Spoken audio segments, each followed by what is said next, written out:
Hello and welcome to Indus News, coming to you from our studios in Lahore. I'm Joseph Hyatt, and these are the top stories.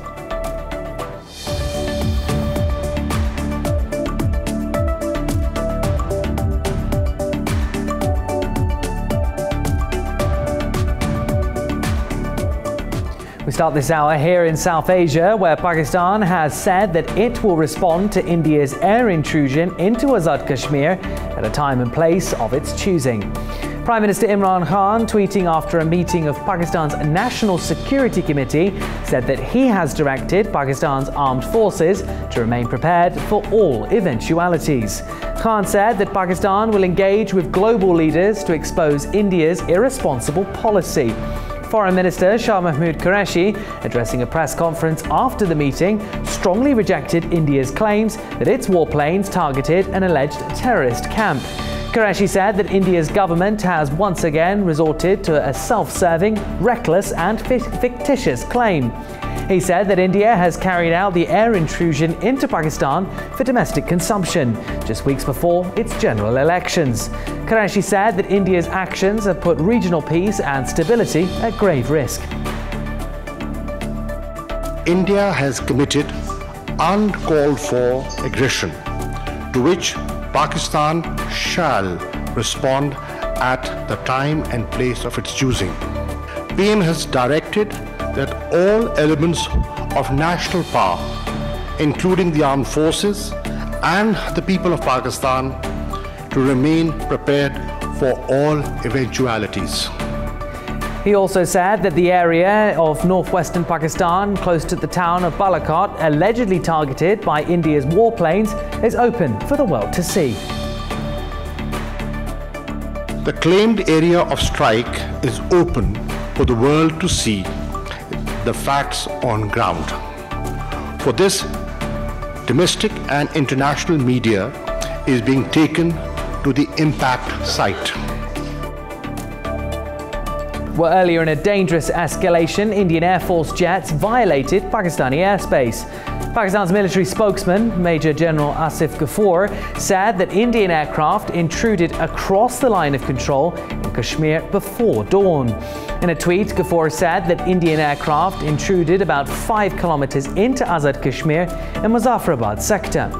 Ghafoor said that the Indian warplanes hastily dropped their payloads when intercepted by the Pakistan Air Force. The Indian intruders fled back into Indian-occupied Kashmir. Ghafoor said that the Indian warplanes' payloads were ditched in an unpopulated area. They caused no casualties or damage to infrastructure. Well, another related development, Pakistan's President Arif Alvi has said that nobody in the region or anywhere else should think that they can harm Pakistan. Speaking at a conference in Islamabad, Alvi said that the resolve of Pakistan's armed forces is very strong and that they know how to protect the nation. He said that Pakistan has no bad intentions towards any country. Alvi said that Pakistan's armed forces have stopped terrorism and they can teach the world how to deal with this menace. Today, let me tell you that the resolve of the armed forces of Pakistan has been very strong. This is the armed force which has stopped terrorism. This is a message beyond this audience. My armed forces have stopped terrorism. My armed forces are the most experienced as far as terrorism is concerned. My armed forces can teach the world how to handle it. They've laid down their lives of doing this. So let nobody in the region or anywhere else even think about the fact they can harm my country. We are a people protected by our armed forces, and we know how to protect our nation. We don't have any bad intention to any other country. But we know how to defend ourselves, ladies and gentlemen. Well, meanwhile, China and the European Union have urged India and Pakistan to exercise restraint in the wake of the intrusion of Indian warplanes into Azad Kashmir. Foreign Ministry spokesman Lu Kang, briefing reporters, said that China hopes India and Pakistan will adopt actions to help stabilize the situation in the region and improve mutual relations. EU spokeswoman Maja Koziolnik, speaking in Brussels, said that it is essential for India and Pakistan to avoid further escalation of tensions.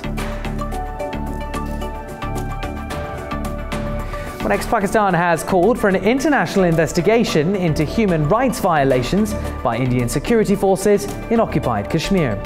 Pakistan's Human Rights Minister Shireen Mazari, addressing the UN Human Rights Council in Geneva, said that a recent UN report has documented the plight of people in Indian-occupied Kashmir. She said that the UN report highlighted widespread human rights abuses and violations of international law by Indian security forces. And India's National Investigation Agency has carried out raids on the residences of Kashmiri freedom struggle leaders across Indian-occupied Kashmir. Officials say that investigators, accompanied by Indian occupation security forces, raided 9 homes to search for illegal funds. The Indian forces searched the home of Naeem Gilani, son of Indian Kashmiri freedom struggle leader Syed Ali Gilani. The houses of freedom struggle leaders Shabir Shah, Yasin Malik and Ashif Sharai were also raided. Shabir Shah has been imprisoned in India for 32 years. Well, that's you up to date this hour on what is very much a developing story. But be sure to keep us in your social media timeline, where you can find the latest updates and, of course, clips from our flagship shows. And that's the headlines this hour.